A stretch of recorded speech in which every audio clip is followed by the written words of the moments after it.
3, 2, 1. Dude, I don't know what's going on. You're losing your mojo. The clapping is slacking. All right, sorry guys, my clapping needs work. I've been struggling with it the last few times. How are you doing, Lace? Good. You're good? Take a breath. Zenned out. Welcome back, Michael. Oh, thank you. I've been really excited to get you back, honestly. So you were the first. He kind of broke our He is virginity. the first one that we published. Yeah. True. Episode 6, even though number 1 to be published. But it was amazing. We got a lot of feedback. Unfortunately, not openly. You know, as still people try to communicate to us directly. But yeah, we got a lot of feedback and people really interested in your view. Some positively, some negatively, which is expected in life, obviously. Right? So now we said, listen, enough time has passed. You know, it's been a couple of months. A lot has changed. A lot of new information has come out. Absolutely. And yeah, we wanted to bring it back and kind of see where we are now. You know, I think a lot of the things that you said kind of got done, like, you know, got implemented. People just accepted it, had to deal with it. Economies opened up. Mm-hmm. But wanted to get your take on all of this now that we have a little bit of hindsight and have a little bit of ability to kind of reflect back on it. I think that's perfect. Let's do that. Cool. Where do we start? Okay, you know what? Maybe perfect start is an update on the numbers, right? So we've come a long way from where we were. I think it's crossed, unfortunately, about 10 million infected. Infected and 500,000 deaths, which is pretty wild. Mm-hmm. Pretty wild. And they say what, at about 5 times the actual numbers is probably realistically where it's at. That's what I've heard. 5 times what? The 10 million. In terms of cases detected. So they're saying realistically it's about 5 times. Some say 10. So whatever. If it says 10 million, then it's 50 million or 100, between 50 to 100 million actual cases. That's a big range. It is a massive range, but I guess it's just people. Yeah. But if the testing has grown, right? Yeah, so it should be a bit more accurate by now. I think now that gap is going to reduce, but it's imagine all the people that you missed out on in the beginning. Yeah. Right? How many people? You have both views, right? Some people are saying that, no, actually, even in the best case scenario, you have 10% that have been, you know, detected, not detected, but that have it. And that 90% of the population does not have it yet. So that's one spectrum of things. And the other spectrum is like, no, maybe a third of people or so have already had it, which reinforces your point that maybe the ones that are out there and undetected are not that many. But to be honest, Namir, I mean, I know we all like numbers, but I still don't see the relevance of the numbers anymore, especially nowadays. And I think most countries moved on beyond what numbers are saying. If you look at what happens in different economies, I mean, the ones that are still feeling it really recently, like, you know, the US, etc. There are probably still some people debating numbers. Mm-hmm. But in reality, if you look at the world in general, the numbers are not meaning anything anymore. There's a lot of factors. Isn't that kind of sad? I think not, to be honest. I don't want to be, you know, the evil guy here, but it's not. Hurl your hate. No, don't hate me. No, it's not. I'm not saying because they don't mean anything and they're just numbers. I'm saying because we're realizing that we know there will be a lot of infections, and in a way that doesn't change anything in terms of how we need to adapt or behave. Do you think so? Forward, yeah. Like okay, sorry. Deeper on that. Yeah, like so. I just a quick thing. So now, as the numbers spike in certain places, right? Are you? Because I'm personally, I'm on the side of if it goes up naturally, I think it needs some sort of restriction. Yeah. To try to gain control again. Yeah. Do you prescribe to that, or you still feel like, you know what, we should just grind through it? I never actually said that we should grind through it.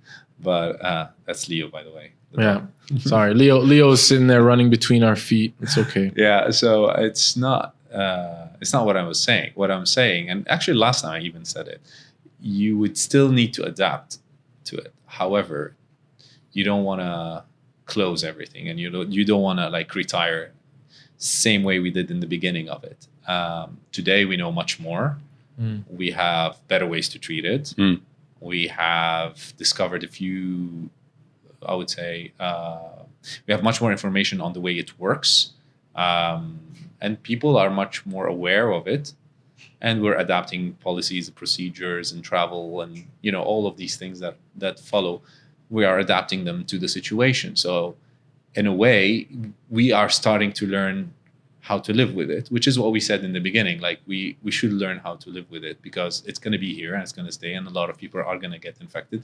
And I think we mentioned even numbers because in the beginning they were saying, "Hey, people realize that 80% of you, if not everybody, is going to get it at a certain point in time." And I think now, finally, people have realized, which is the point that you mentioned, I think is realized from what I said before. People have realized that this is going to be here to stay. We might as well figure out how to live with it. And it was weird. Like I've been thinking about a lot, right? About did we do enough to really try to get a hold of it? Because my concern is about what does hold of it mean? I mean, get rid of it. I mean, really get rid of it. I mean, impose a super crazy lockdown, a real true military lockdown. No, like a much more systematic, calculated, testing-oriented, structured lockdown, uniformly applied to really China get a hold of it. Yeah, China around the world. Because my concern becomes China around the world, but my concern becomes like what happens with this as it mutates. Every day we're learning a lot of new stuff, right? We're talking about that, like even asymptomatic people. And I was just reading a study. Obviously, I put a little bit of energy into this, right? So I was reading a study that even asymptomatic people, there's a study out of Wuhan that was saying 50 to 60% are developing like lesions, permanent damage to their lungs, even though they've shown no symptoms. I've read that. Yeah, so it's concerning, right? Like that we all kind of just accepted, we're just gonna live with it and kind of. But it's a bit the same thing you would say, like, why didn't we ever eradicate flu, or why didn't we ever eradicate other diseases? You just can't really do it. It just, as humans, and that's what I believe in, to be honest. As humans, we need to adapt, and in order for us to adapt, we have to live through whatever we're going through. Otherwise, we are. And again, I'm not saying disregard science and let yourself die. That's not what I'm saying. No. But we have the science, we have the knowledge, and we can adapt as much as possible. And we can hope that the new generation or our kids, and it seems, for example, that kids are okay with it, right? For a reason or another, their immunity is different. And now we're discovering it's actually more related to the viscosity of the blood and all of that, right?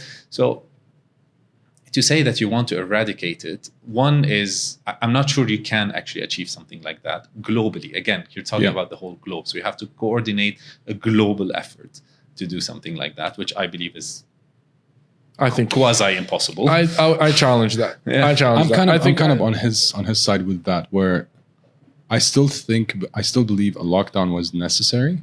Yeah. For us to figure out what the hell is this thing, and to soften the punch. Absolutely. It's one of those things where it's like a natural disaster, an earthquake, a typhoon. It's going to happen no matter what you do as a human being or as humans. We cannot stop it from happening. We can soften the punch, try to make sense of it, and have precautions or measures to control it as much as possible. Yeah. Because the other day I read there's a new strain of SARS in swine. Swine flu, H1N1 also. Swine flu that's developing in China that they're detecting. So this is not going to be the last one. This is it. And this is what we said last time. I mean, when will it end? Yeah. So what do? You lock down again and you lock down again? No, but when it comes to, again, this is just thoughts, right? You say that you can't eradicate. I think we've done it. In humanity, to a degree, we've done polio, we've done Spanish flu. When the vaccines come out, we've done it.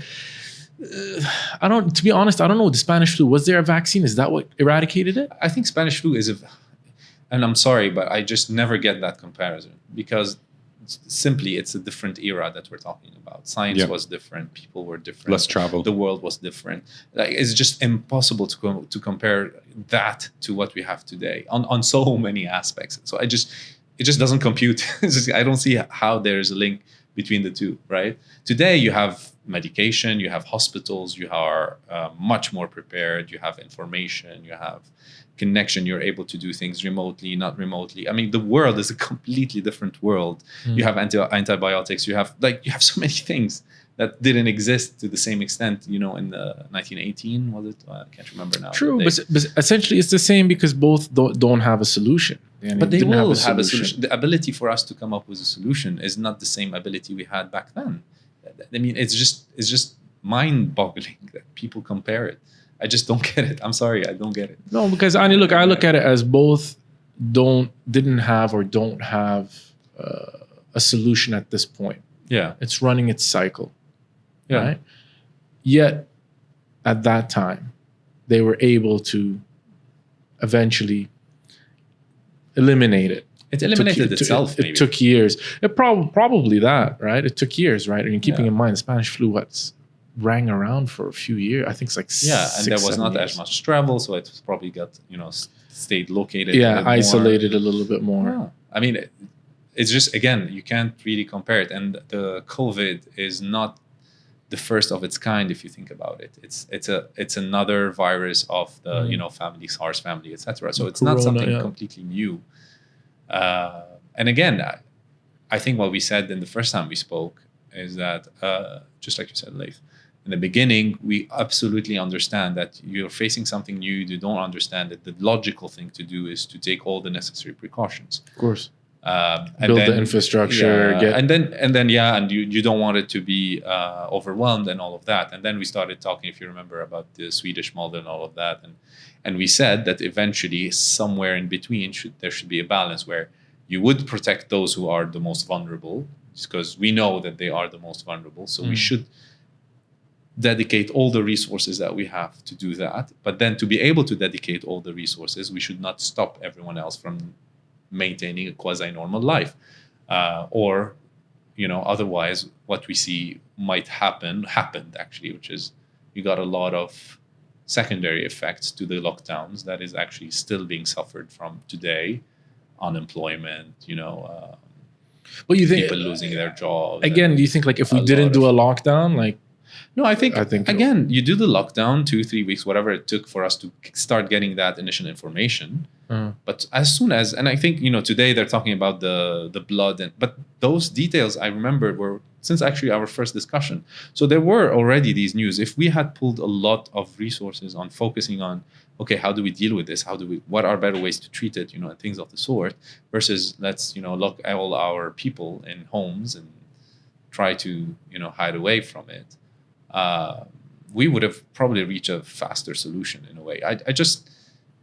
And I think that's what's happening now. And unfortunately, economy forced the current, let's say, actions in many countries, right? And this is what we said. Eventually, the economy is going to force people to open up. There's no way people are going to survive, because at the end of the day, it's about survival.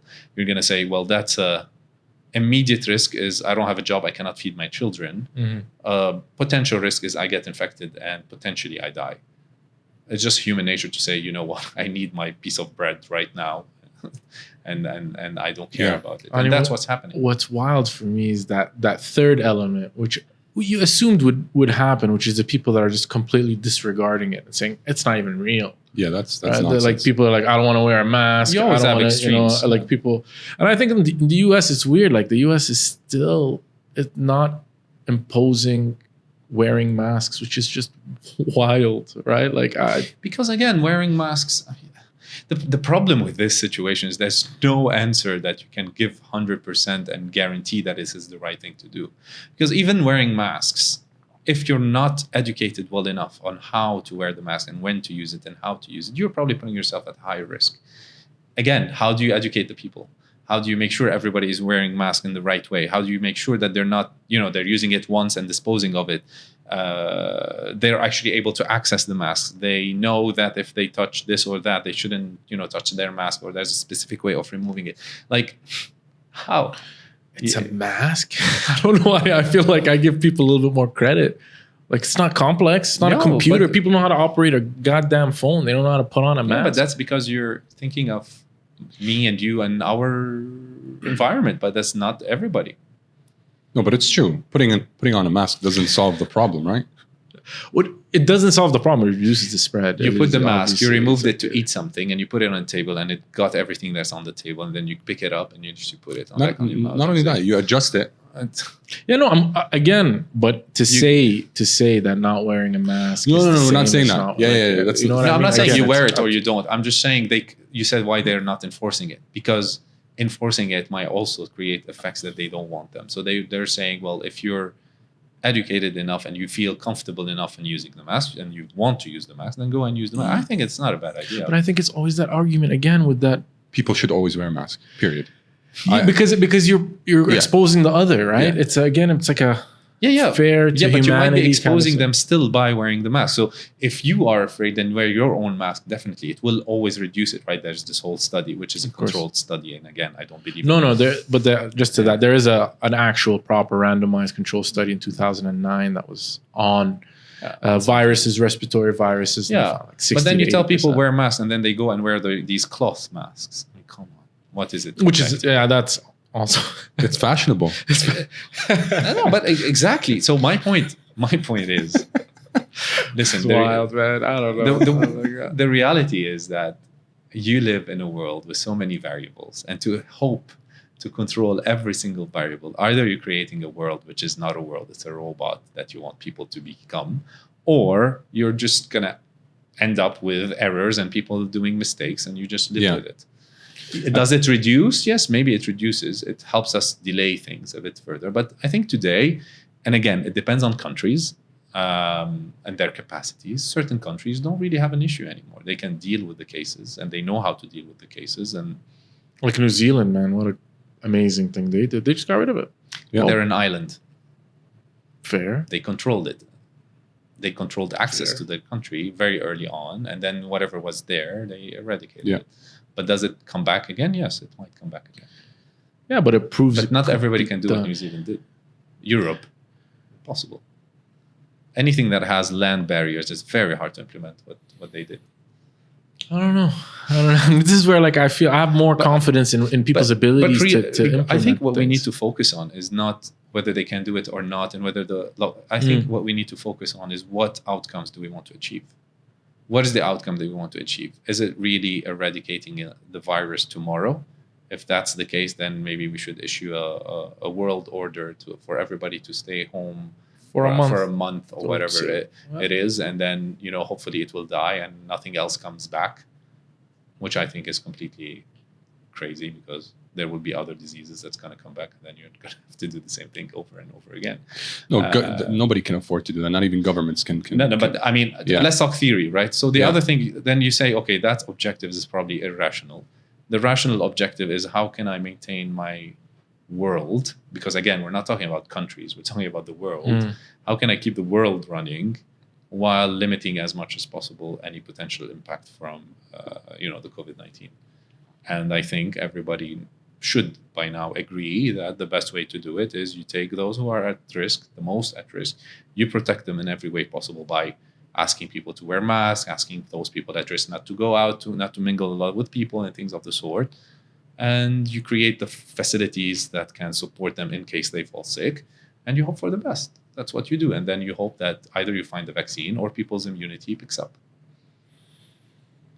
Maybe you should educate people to increase their immunity. That's another thing we talked about last time. Yeah. Maybe. That's a big thing. I think in general, people.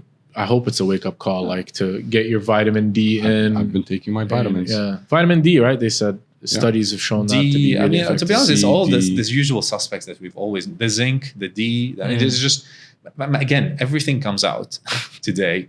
And there's nothing new in the data. Oh, take vitamin D. Okay, we've always known that vitamin D. Take vitamins. Take zinc. Okay, we've known that zinc is important. Now I think, what was it? The last one, magnesium. I was like, okay, so all of these things we've known for a while. Maybe people were not very diligent in taking them. So there's a bright spot. There's a bright spot, right? Mm-hmm. A lot of people that weren't taking their vitamins have started to take their And vitamins. it's good for vitamins companies. But, Always someone coming on top. That's natural. no, but again, I came to this session with the intention to really focus on the positives here. And I think if we look at what happened, a lot of positive things came out of this. And I know a lot of people who might have lost their jobs and things like that are probably not thinking this way. But if we look at it, a bit deeper, and we try to look at it from a positive perspective, there's a lot of good things that came out of this. We know today how to better do remote care. If we're talking about the healthcare sector, it has been something everybody was talking about, but it was moving very slowly. Suddenly, from a day to the next, we had to switch it on, and everybody had to figure out how to do it. And now they are doing it, and a lot of institutions have actually made it part of their, protocols. That basically allowed us to reach people that we never reached before in remote areas. Yeah. We see that. I personally see that in Saudi Arabia. Remote areas in Saudi that we were never able to treat children with diabetes, now we do remotely. Which is amazing. Such an amazing and we're still thing. working on it, right? And you keep improving it. And again, there are, a lot of applications, mainly related to remote care, that we see a lot. People connected much more, despite the fact that the physical part was missing, right? The physical touch, which is irreplaceable in my opinion. Yeah, still, I think it's very. And when we spoke to Dr. Nick, he mentioned that. He says, there is a limit to remote care at some point. Yeah. I still physically sometimes need to see people to assess properly. Absolutely. Yeah, no, but you're absolutely right. You have a much more, I would say, you have much more reach than what you had before. I mean, that's on healthcare, but I'm just also talking about the actual social touch between people. That's true that, the shake and the hug and all of that decreased. But at the same time, somehow we felt that we needed to check on each other a bit more than what we used to, because we used to take each other for granted. We see each other, for example, in the office. Oh, I see him every day. I don't need to, check on them. How are you doing? And really mean it and wait for the answer, right? It was, hey, how are you? And you keep moving. And right? exactly. As they're talking, you're walking away. Suddenly you've realized that, people are important in our lives, and interactions are important in our lives. And I think there's a lot of, similar things that people took time to reflect. And there's, again, if you want, we can go over the positives. I want positives. You know what? Let's do positives. Positive is a good thing. Yeah. Self-development, all the great things. I think a lot of people spend a good amount of energy to develop themselves. Just the time you spend with your children. How many of us in the working, and traveling all the time, we're always missing our children and saying, oh, I'm not spending, or feeling that guilt. You had some of that guilt still in the beginning because you were not sure how to juggle both, right? It was always, I go to work and I go on the plane and I travel, and then I come home and I spend the time, with my child. Now, somehow you have to juggle both at the same time, which was a bit stressful, I guess, for a lot of parents. But at the same time, I think everybody would agree that they spend more time with their children today. Have you managed, I'm going to ask you a question. I think I've heard a few times from different people on, have you been able to manage that, bridging that gap between personal time and work time? Because I think a lot of people now, it's kind of blended. Now you're at home. A lot of your employers and a lot of the people that you interact with assume that you're available. Yeah. And it's starting to kind of really, they're pushing that time frame. So do you feel like I'm super intrigued with different people and how they've managed it. The work-life balance. The work-life balance and that mesh, that time cutoff. When you used to work in an office, the ceremony of leaving and getting in your car initiates the end of the day. Yeah. That doesn't happen now. And you could choose to, if you want to work from home or not, but it was very, it was very situational. Now it's meshed. But again, it's like everything else. It depends, right, on the person. I think some people do it better than others. Those who were insisting on keeping a certain discipline, I think were able to do that a bit better than others that did not necessarily have the discipline. How about yourself? Were you able to? Are you disciplined? I'm someone who worked very diligently all my life and on separating my work from my personal life. So I really rarely took work home. And if I took work home, it was really like an hour or two or on a weekend, and I would make sure that I would sit in an office and then just finish it. And it's never me working and watching television or working and somebody else is eating next to me, or no, I've diligently worked on that, which was a problem for me because in the COVID situation, first few weeks, I'm like, I don't know what to do, again, that ceremony of going to the office and coming back. Now I'm all the time at home, and it depends on people's homes, right? If you have enough space to separate, then that's easier from when you're stuck in a small apartment, for example.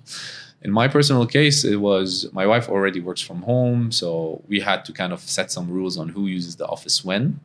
And if you're not using the office, then where are you in the house? Technically ended up being the bedroom. It's interesting.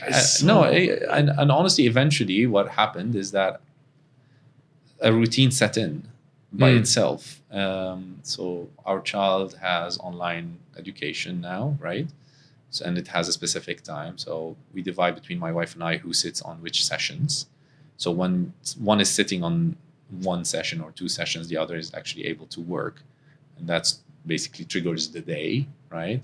And then there's always this cut. For example, for me, from 11 to 11:30, she has French and I have to give her French. So I sit with her for that session. So I know every day from 11 to 11:30, I'm with her. And usually what happens after 11:30, she asks me to do something like feed her something or whatever. So I technically go back to work around midday. Yeah. Right? And then from midday onwards, she's with the nanny, which is great. Or I go to a coffee shop now that coffee shop's open, then I'm able to work a bit. Yeah. Are you seeing them? Are they busy, coffee shops? But I still cut off at 7 p.m. There's. So you're putting. Today I failed to do that because there was a call at 7 p.m. But in general, I still have that mental cutoff, and it helps because I exercise at exactly that time. So I have a regular specific training that happens every day at 7 p.m. or 7:30.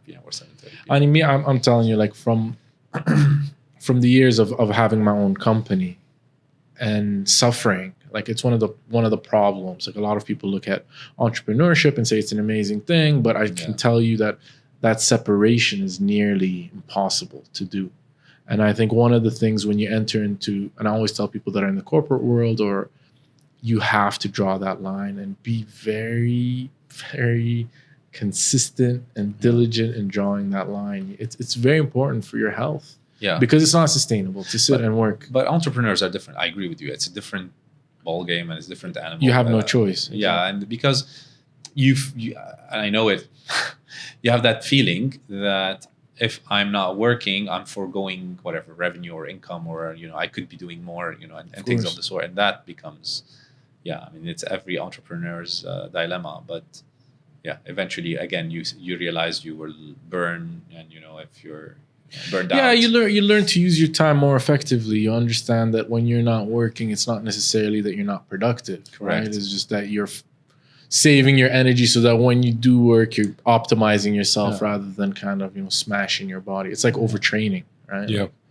So no, I think humans always gravitate towards routine. So when you say entrepreneurs, Elon Musk's and those really high performing entrepreneurs, they'll do the 16, 18 hours efficiently in their work, but that's their routine.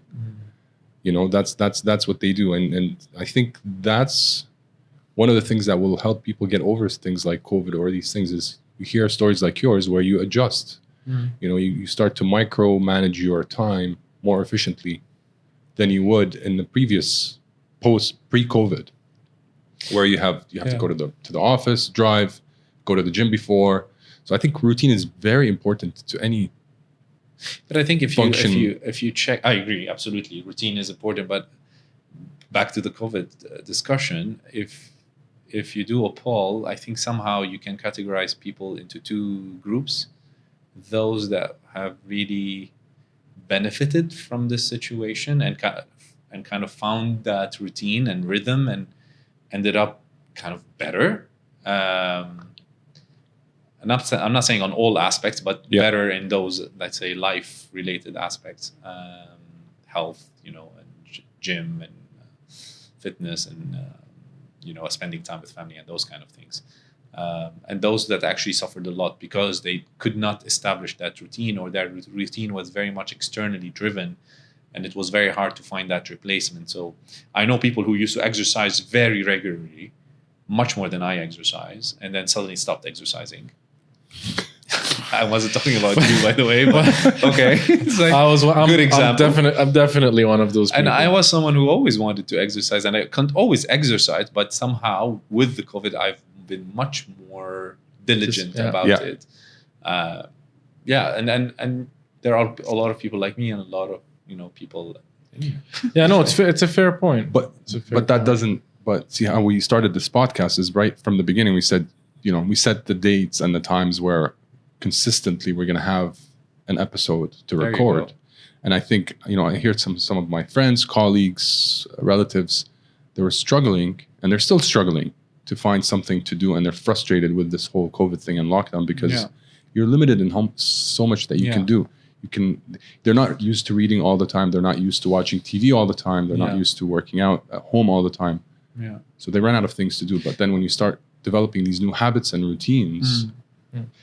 I think theoretically you can say that what COVID-19 did is, is amplify whatever you had as a deficiency or as an advantage. True. That's a very, very true thing. It has this amplifying effect. So if you were someone who wanted to exercise and exercising, trying to do it, find a way.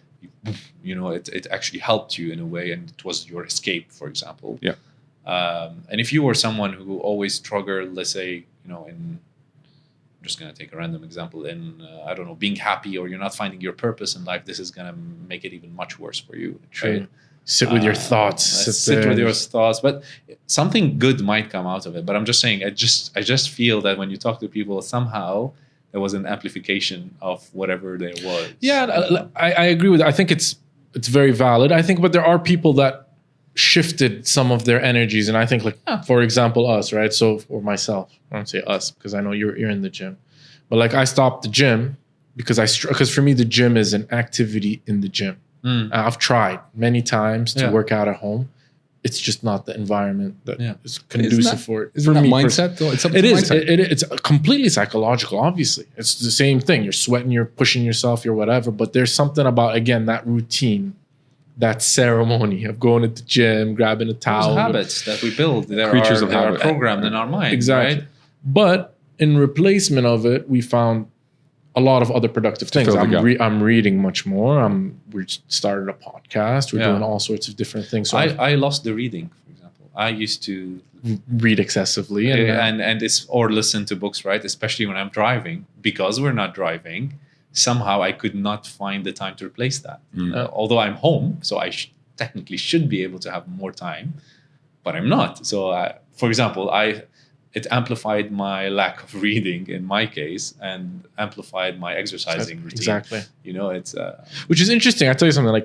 What's so interesting about this time is a lot of people like us started a podcast, even though now it's probably one of the, let's say, a slump in the world of podcasting, because people are listening less, because people are commuting less, traveling less. Because if you think about, if I sit and I reflect on my podcast consumption, it's in the car on the way to work, and it's all the flights that we do, Right, yeah. So all of a sudden now none of that exists. Now you have to be so deliberate with your time, right? Or how you're using it or spending it.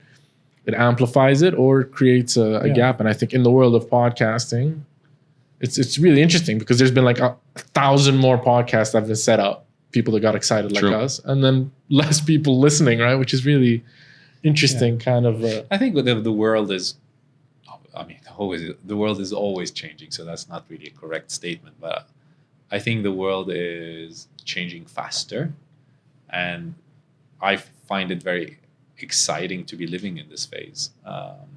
Despite all the negatives, and sometimes you wake up you're hating yourself, right, with all what's going on, and you're thinking, why is there so much evil in the world? But in reality, if you kind of put another lens and you look at the positives, you can see the silver lining. Yeah, you see the world is changing. It's kind of exciting to be part of this change, 100%. And it's how you react to it that makes the difference. Which goes back to what we were discussing in the beginning, and I'm saying that it's interesting to see how the world is coming out of this, and obviously at different paces, because different countries were already at different paces.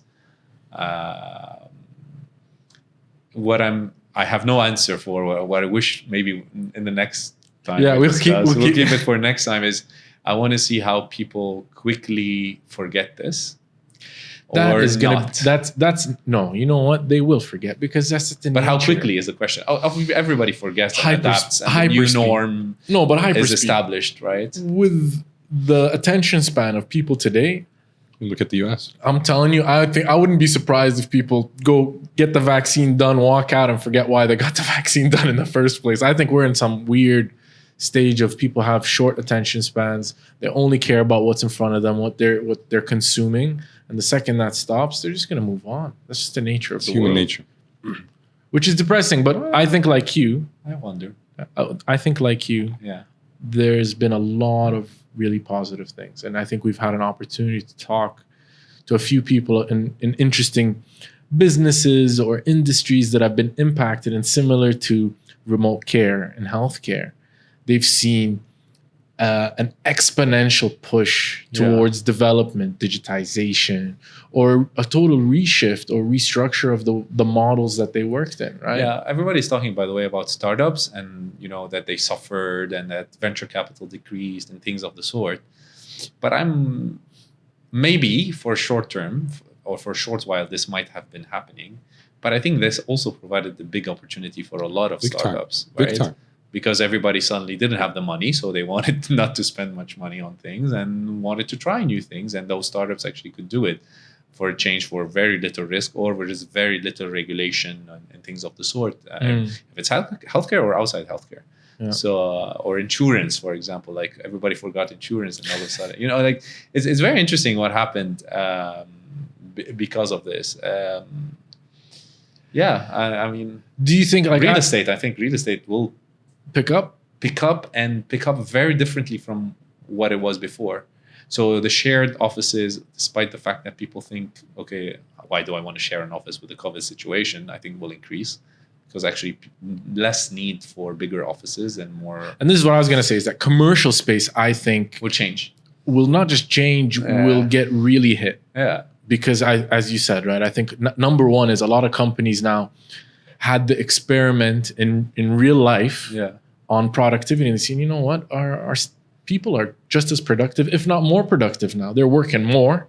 that line between personal and work is blended. Why not carry this forward and reduce the costs associated with these large offices? Yeah, but it's not like they're going to erase them or tear them No, down. no, it will be no. repurposed, and the new It's repurposed, and I think as homes, Michael said. homes will Exactly. become bigger. exactly, True. which is not something new. Like these, downtown Toronto, New York, a lot of these lofts were previously factories or warehouses that turned into chic apartments and trendy spots to live in. I think it's a bit more. I mean, in this case, I feel it's more than just it's not the chicness of it, so to speak. It's the functionality. It's more the functionality. For sure. Like, I mean, take our families, right? Whatever it is. I mean, we're 3 members. We're becoming 4 members, and we're like, okay, what are we gonna do now? I need an office. My wife needs an office, so we might we need 1 more bedroom to make it offices, right? And suddenly we're looking to upgrade. And now this again, is, I think, a lot of people now Are are going looking through this. for dens, or looking for the extra room. Yeah. Before you were living in an apartment, you're like, why do I need it? I'm just here to crash and sleep and have dinner, whatever it is. And then head to the Now office. it's your And then workspace and your residence. Yeah, and your play space for your children and all these things. Weird. Yeah, I agree. I think there are going to be some bumps and good things and bad things that are in terms of real estate. Just talking about that specifically, I think, like I said, I think commercial is going to get hit. I think real estate, the larger units of residential real estate, I think will thrive. I think the 1-beds and the studios are going to struggle. But what about professional sports? So big stadiums, big concerts. It's going to come back. It's going to come back. It has to. It has to. Yeah. Same setup? I Drive honestly through did not sporting think about events. it. I'm thinking about it right now as we were speaking. You park your car. I don't know. I'm telling you, man, drive through sporting events. Like you see that how they do in the comedy shows? Drive-in comedy shows. Yeah. I think it might. I mean, here's a crazy idea. It might be related to virtual reality and how fast it develops. So if you can virtually, That's the same as watching at home. That's the same as watching. I'm not sure. It depends on the technology and how it evolves. Like Right? a If you can 3D be experience. projected into the stadium, sitting on that seat, the stadium might be there, but you're somewhere And then else. you can, I don't know. Yeah, You it could know? be. You're projected there in a way. Yeah. But still, you can never replace, as we said, that human. Of course you can't. I'm just saying it would be maybe a transition. You know. I love how we're theorizing about the way forward. I like it. No, but I think the world, like, there's no more crazy. Like, think Anything's about it, possible. and it's possible. The other topic, though, we need to talk about at some point is privacy. So Data when you privacy or everything, because the moment you blur these lines between your professional life and personal life, and you know my medical state and what information I want to share with my doctor or with the state or with the airline or you know, True. suddenly privacy is a big question, and people, at least for the beginning of it, were like, oh yeah, I don't care about my privacy, I want to be alive. Now it's Hey, okay, you know, I'm not dead. Hey, I want that information back, or you know, you cannot really track me. Why are you tracking me? You know, things of the sort. Yeah, So, it's wild. Like I know now in Canada, I was speaking to my father, and he was saying that a big part of this election campaign that's coming up, one of the key things they've been kind of debating is whether to make the vaccine mandatory or not. yeah, Right. And then because there's this conspiracy or this theory, Tracking. exactly, that it's going to be, you know, to track and That's this is now nonsense. part of the That's- this is that's part of the nonsense. platforms. It is nonsense, It but is nonsense. nonetheless, even that is in debate, right? The idea that they're gonna give you a vaccine and that vaccine contains a tracker, that you're talking nonsense. I'm telling Sci-fi, you that's like possible in a few years. it's. there are people that believe this stuff, man. I know there's a lot of people believe a lot of things. I know exactly. But regardless, by the way, if they believe or not, doesn't mean you cannot. Like, you still have to address the question. You see what I mean? Of course. The question is there, whether they believe it or not. There, and the other thing is politics, right? These are people who vote.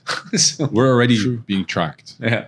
Everything you Always. say, everything Always. you do, Yeah. everything you Just so- look at the search results, right? Yeah. Or you know, at your Facebook page. exactly. Say I want to buy something, and then all of a sudden we're talking about it. Like with literally, I with the pool. just started looking at apartments on whatever app. I'm not gonna, you know, advertise for an app, and then suddenly all my Facebook is about exactly the same, you know, flats that I was looking for. I'm like, oh, so that was quick, you know. It's like it makes you wonder. Like it's a bit freaky, to be honest. It's freaky, but it's there. We know it's there, right? It's You just- can benefit from it, and you can really get True. scared.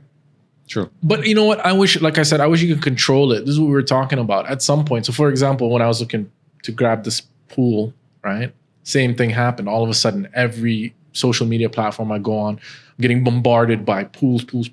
And then I did the transaction and it stays, right? And I'm Yeah. like, okay, can I just be It's done done. with it? Transaction is done. Like, there should be a button or something that you could just kind of eliminate. It depends. I mean, if you really want to spend the time, you can. Like you go into for example, in Google you have settings, specifics. I forgot I got to it. Eventually I got to it, and it showed me how 3 hours later. No, it wasn't that bad, but it actually showed me exactly what Google believes my profile is, and that profile is used for, you know, other companies to target me, right? Weirdly enough, they don't realize that I have a child, for example. Now they do. Great. I haven't checked it recently. No, I'm sure they do now. Oh, yeah. Speaking of ads, did you guys hear about everybody pulling out of Facebook? All the major companies Still like boycott they're it, or- boycotting ads on Facebook, and it dropped like 3 days ago, dropped their stock by 8 to 10%. It's funny because you were reading it like that, Anya. I was reading it like it's an opportunity to buy Facebook. By the way, financial advice. Here's some stock tips of the day. It's a good time to get. Maybe you Facebook. don't want to say that. If No, I think by the time this we're he's gonna not a financial advisor, so everything he says is just his opinion. trust me. You want to make money? Take my advice. Follow me.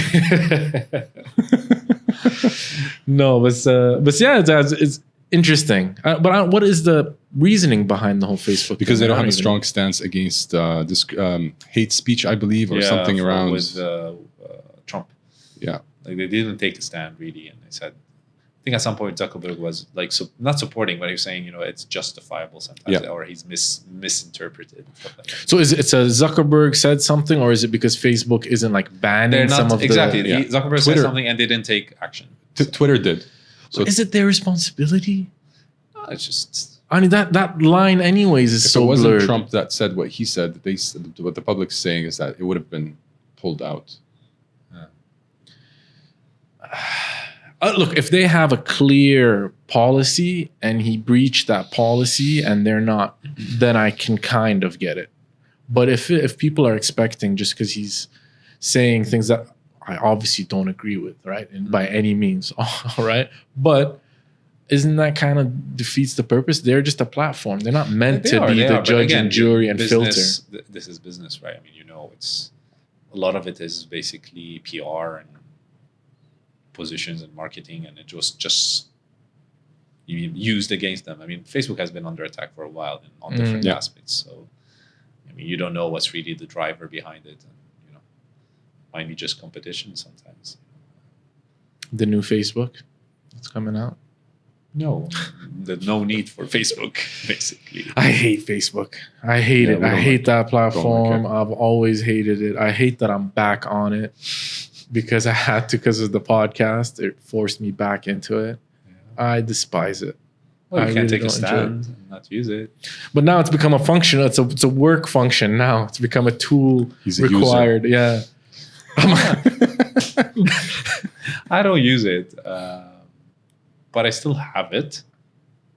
I think maybe I post something once a quarter or maybe more.